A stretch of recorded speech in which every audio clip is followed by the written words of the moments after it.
Hello students, நம்ம இன்னைக்கு இந்த வீடியோவில் என்ன பார்க்க போகிறோம்னா எக்ஸசைஸ் 7.5ல கொஸ்டின் நம்பர் 1 பார்க்க போகிறோம். என்ன சொல்லியிருக்காங்கன்னா இன்டகிரேட் த ரேஷனல் ஃபங்க்ஷன்ஸ் அப்படின்னு கேட்டிருக்காங்கம்மா.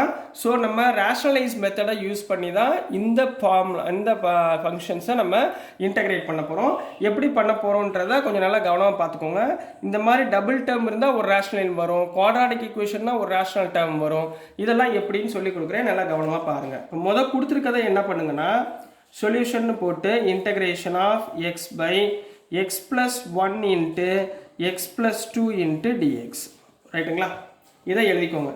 இங்கே கொடுத்துருக்காங்கல்லம்மா, இந்த கொடுத்துருக்கிற டேர்மை நான் ரேஷனலைஸ் பண்ணணும். சரிங்களா? ரேஷனலைஸ் பண்ணணும் எப்படின்னா லெட் இங்கே கொடுத்துருக்காங்களா x by x plus 1 into x plus 2ன்னு கொடுத்துருக்காங்களா, இதை வந்து நான் ஸ்ப்ளிட் பண்ணி பார்ஷியல் ஃப்ராக்ஷனில் யூஸ் பண்ணி எழுதணும். என்னது? Partial fractions.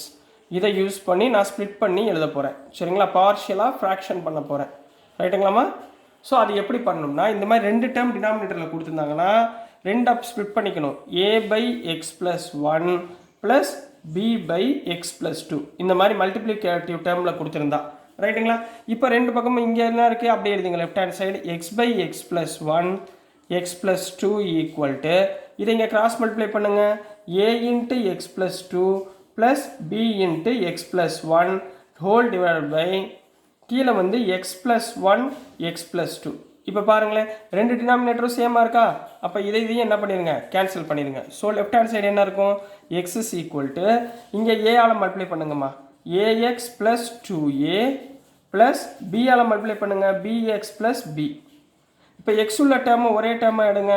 அப்போ எக்ஸை காமனாக எடுத்தால் A plus B into x plus 2a plus பின்னு கிடைக்குமா? இப்போ இது ரெண்டையும் கம்பேர் பண்ணி ஏயோட வேல்யூ பியோட வேல்யூவை நீங்கள் ஃபைன் பண்ண போகிறீங்க. ரைட்டுங்களா கண்ணா? ஏயோட வேல்யூ பியோட வேல்யூ என்னென்னு நம்ம ஃபைன் பண்ண போகிறோம். ஸோ இது ரெண்டையும் கம்பேர் பண்ணுங்கள். ஆன் கம்பேரிங் எக்ஸுக்கு எக்ஸு கம்பேர் பண்ணிங்கன்னா ஏ ப்ளஸ் பி ஈக்குவல் டு 1 ஒரு ஃபார்மேட் கிடைக்குமா? இதை ஈக்குவேஷன் நம்பர் 1ன்னு வச்சுக்கோங்க. ரெண்டாவது கான்ஸ்டன்ட் என்ன இருக்குது, 2a plus B equal to இங்கே கான்ஸ்டன்ட் எதாவது இருக்கா? எதுவுமே இல்லை. அப்போ 0. இதை ஈக்குவேஷன் நம்பர் 2ன்னு வச்சுக்கோங்க. இந்த ரெண்டு ஈக்குவேஷனையுமே நான் என்ன பண்ண போகிறேன், சால்வ் பண்ண போகிறேன். என்ன பண்ண போகிறோமா? சால்வ் பண்ண போகிறோம். எப்படி சால்வ் பண்ணுவோம்? இந்த ரெண்டு ஈக்குவேஷன்லையுமே சிம்பிளை மாற்றிடுங்க. ப்ளஸ் இருந்தால் மைனஸ், மைனஸ் இருந்தால் ப்ளஸ். ரைட்டுங்களா? இங்கே பாருங்கள், பிபி கேன்சல் ஆயிடுச்சுங்களா? மிச்சம் என்ன இருக்கும், ஏ மைனஸ் 2a என்ன ஆயிரும், மைனஸ் ஏவா, minus A equal to 1 which implies A equal to minus 1. ஏயோட வேல்யூ கிடச்சிச்சிங்களா? அதே மாதிரி பியோட வேல்யூ போடுங்க. இந்த ஈக்குவேஷனில் A plus B equal to 1 இருக்கா? இப்போ ஏக்கு பதில் என்ன போடுவீங்க, minus 1 plus B equal to 1ங்களா, which implies B equal to இந்த மைனஸ் 1 அந்த பக்கம் போச்சுன்னா 1 ப்ளஸ் 1 ஈக்குவல் டு 2. அப்போ பியோட வேல்யூ 2, ஏயோட வேல்யூ 1, மைனஸ் 1, பியோட வேல்யூ 2. ஸோ இதை ரெண்டையும் எடுத்து நம்ம இந்த ஃபார்மேட்டில் சப்ஸ்டியூட் பண்ண போகிறோம். ரைட்டுங்களா? ஸோ இதுக்கு பதிலாக நம்ம எப்படிமா எழுதலாம், இந்த டேர்முக்கு பதிலாக தான் நான் இந்த மாதிரி எழுதி வச்சுருக்கேன்னா. சரிங்களாம்மா? இதுக்கு பதிலாக இதை சப்ஸ்டியூட் பண்ணுங்கள். Integral over a by x plus 1 plus B by x plus 2 into dx. ரைட்டுங்களா? ஏக்கு பதிலாக என்ன போடலாம், மைனஸ் 1 போடலாமா? மைனஸ் 1 போடுங்க. Integral over minus 1 by x plus 1 plus பிக்கு பதிலாக என்ன போடலாம், 2 பை எக்ஸ் ப்ளஸ் 2 இன்ட்டு டிஎக்ஸ்ன்னு போடலாங்களா? புரியுதுங்களாம்மா? இப்போ மைனஸ் 1 வெளியே வச்சுக்கோங்க.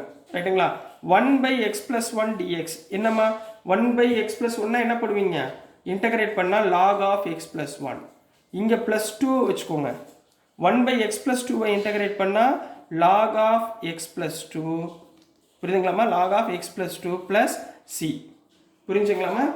So this is the answer for question number 1 கண்ணா. நீங்கள் கரெக்டாக கவனமாக பண்ண வேண்டியது இந்த பார்ஷியல் ஃப்ராக்ஷன், இதை மட்டும் கரெக்டாக கவனமாக பண்ணிடுங்க. ஸோ நெக்ஸ்ட் நம்ம கொஸ்டின் நம்பர் 2 போயிடலாம். ஸோ நெக்ஸ்ட்டுமா கொஸ்டின் நம்பர் 2 பார்க்க போகிறோம்.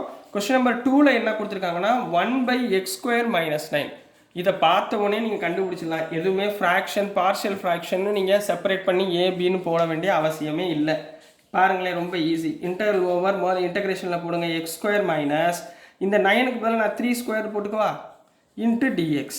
உங்களுக்கு ஏற்கனவே ஃபார்முலா தெரியும்ல, integral over dx by x square minus a square formula சொல்லுங்கள் பார்ப்போம். 1/2a into log of modulus of x minus a divide by x plus a plus c. இந்த formula தெரியுமா? இந்த ஃபார்முலாவை இங்கே அப்படியே அப்ளை பண்ணுங்கள். அப்போ இங்கே என்ன வரும்? எக்ஸ் இருக்க வேண்டிய இடத்துல எக்ஸு, ஏ இருக்க வேண்டிய இடத்துல 3. ரைட்டுங்களா? சப்ஸ்டியூட் பண்ணுங்கள். 1/2 into 3 log of modulus of x minus 3 divided by x plus 3 plus சின்னு போடலாமா? 1/2 இன்ட்டு 3 எவ்வளவு? 6ங்களா? 1/6 log of modulus of x minus 3 divided by x plus 3 plus c. So this is the answer for question number 2 Kanna. So dear students, நான் அனுப்புகிற videos உங்களுக்கு புரிஞ்சிருக்கும்னு நம்புகிறேன். புரிஞ்சிருந்துச்சுன்னா பிடிச்சிருந்துச்சுன்னா மறந்துடாமல் லைக் பண்ணுங்கள், ஷேர் பண்ணுங்கள், மறக்காமல் சப்ஸ்கிரைப் பண்ணி சப்போர்ட் பண்ணுங்கள் ஸ்டூடெண்ட்ஸ். தேங்க்யூ.